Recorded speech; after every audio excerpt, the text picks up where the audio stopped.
Hi, Tim here again, down in the garage this time.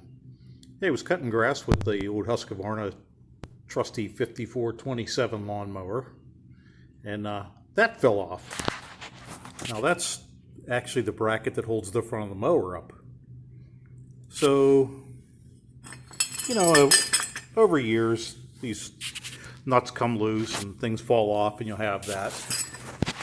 So, took everything off, and this is also a bolt that goes through the front suspension. It goes through here, and then around the underside. Over on the other side is where that bracket actually pops up. There's a slot just like this on the back side of that. Well, I assumed the nut had fallen off, but I couldn't find anything. I looked, and wow, the bolt actually broke. Must have been, I know it wasn't loose because I had replaced the bushings in there a while ago, so I know it didn't come loose and vibrate just because of time. And I really thought that I over-tightened it. But either way, it broke, so now I have to go and find another bolt. But just actually posting this for Chris. Okay, so first we find a bolt.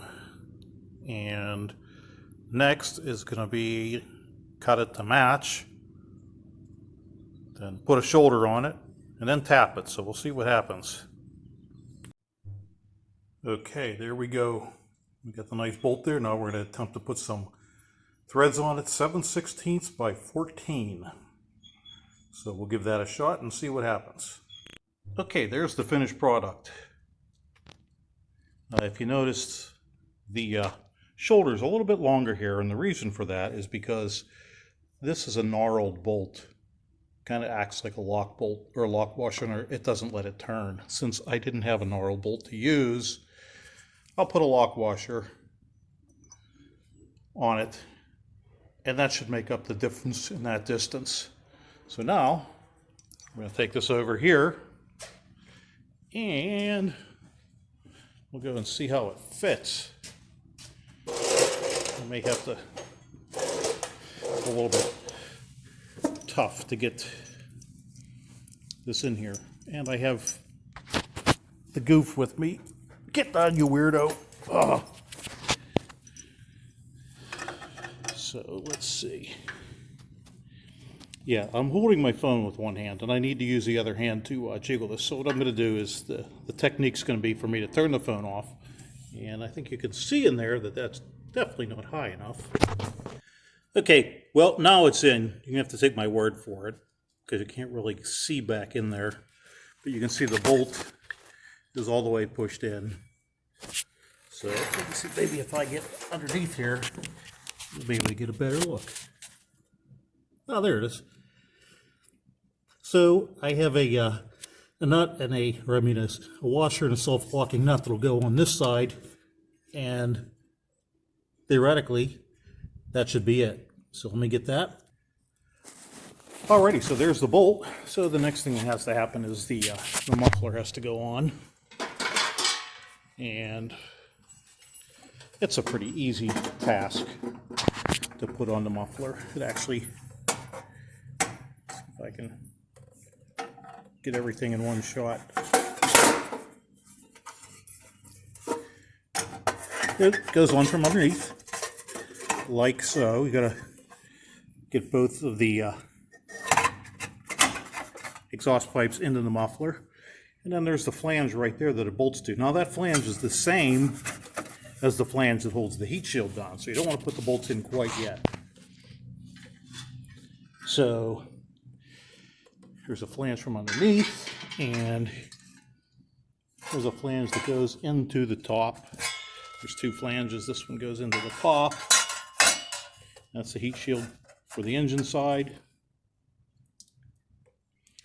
And again, a bolt there. And a bolt there.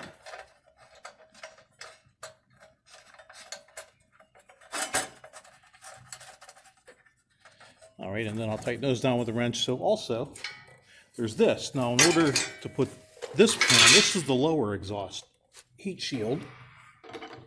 And let's take my jack out of the way. Why, you're asking? Because this has to be a little bit loose. This muffler has, the front push bar has to be a little bit loose because the heat shield here actually fits in between the frame. It fits in between the frame and the front push bar, so you don't have to take it all the way off. You can get it in there. So let me put that in. I'm going to have to use both hands. And then there's bolts on both sides. So a bolt right here and a bolt right over here. Put those in, and then I'll tighten. There'll be two on each side for this is the push bar bolts, this one and this one. And then the same thing on the other side. So I'll tighten them up, and then we'll attach the bracketing down below, or the linkage down below that holds the bracket to the mower deck, and hopefully it'll sit higher. We'll take a look in a minute. Okay, so there we go, all tight. And I know what my buddy Chris is asking right now is, I guarantee he's saying, did you tighten the two screws or the two bolts for the muffler? Yeah, Chris, I got those in addition. So they're all tight. So the last thing is down here, this linkage that goes to the deck. And this is the puller that, as you adjust it. Okay, so I did get it down to the lowest setting.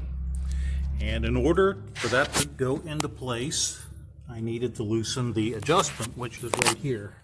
Just want to get that in the picture. There you go. That's the adjustment. I cleaned it off, of course, because it was all covered with dirt. But I had to loosen the adjustment. So now I have to go and consult the manual because I know it's got a little bit of a rake to it. I believe it sits about 3/8 of an inch lower in the front. But I have to consult the manual to see how to set that. I mean, you set it through this adjustment, but I don't know. I have to measure it. So that being said, let's see if it even raises and lowers. Oh, look at that. I'll back you up so you can see it. Maybe if I can set the camera so that you're able to see what's happening here. So this area here is where you want to watch. You'll see that raises and lowers. Now, before it sat on the ground because that was broke, so it wasn't making it like a fulcrum. So let me go consult the manual, and then we'll adjust that, and we'll go from there. Okay, the last part, leveling the deck. Now, the real way to do this is you get underneath, and first you do side to side, which I've done already a while back. Look out, dog. But I'm trying to get it so you can see what the heck's happening here. Maybe if I go from the back. Yeah, I think you'll be able to see better in the back. Anyhow, so you don't really want to go off the deck because the deck's not really built square. You have to go off the blade. But the blade's up inside there. Sorry, technical difficulty. The blade's up inside the deck. You can't really see it. So you're supposed to measure between 3/8 and a ½ inch lower in the front of the deck. So I find it almost impossible to get in there with a tape measure. So what I do is I get something like a stick and a pair of diagonals. Now I already kind of did this. And first I cut it to about the height of the deck. That's a good place to start. Then what you want to do is you want the blade to be pretty much oriented so that it's front to back. So the blade should be right, yep, here it is, right here is the blade, but you can't see it. So what I did is I keep chopping a little bit off the stick till I get to the lowest part of the blade, and it's right there. It's right on the ground. I don't know if you can see my stick. Okay, so because there's no reading a tape measure under there. So now I know that this stick at the closest part,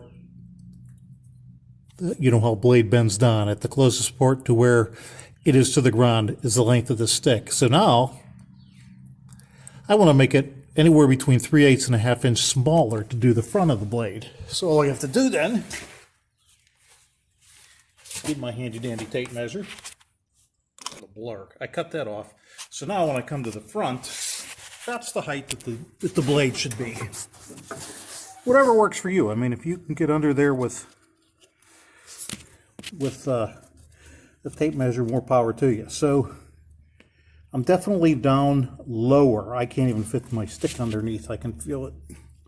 Let's see if I can show you. Ah! Yeah, again, like I said, you can't even see the blade, but I'm probably about a 1/4 inch lower than I should be. So I have to lift the deck. So in order to do that, is that adjustment in the front that we showed you right there. Now, I did make it really low because I didn't know how it was going to fit. So let me, rather than you watch me go back and forth and get dizzy, I'm going to pause it. I'm going to tighten this nut here. This one here is just a lock nut. After I get to the height that I want, that stick fits under the blade nice and squarely, then I'll tighten this nut. So wish me luck. Okay, so we got that done, and you can see it took a decent amount of thread to do that. So 2 things I forgot to mention when you're doing this is, one, make sure you've aired your tires, otherwise who knows what you'll be fighting against. And the other thing is, when you get a good amount that you have to adjust, kind of like I did there, well, not that a 1/4 inch is a good amount, but make sure you check front to rear, because as you lift the front, the back goes back. I'm sorry, the back goes down. Again, think of that kind of seesaw fulcrum effect. But okay, that should be it. And we're going to take it out for a run, see how it goes. Thanks for watching. And Chris, remember all that leveling we did because the belt was riding in the wrong area? Really got to wonder if that bolt was broken at that point. Some food for thought.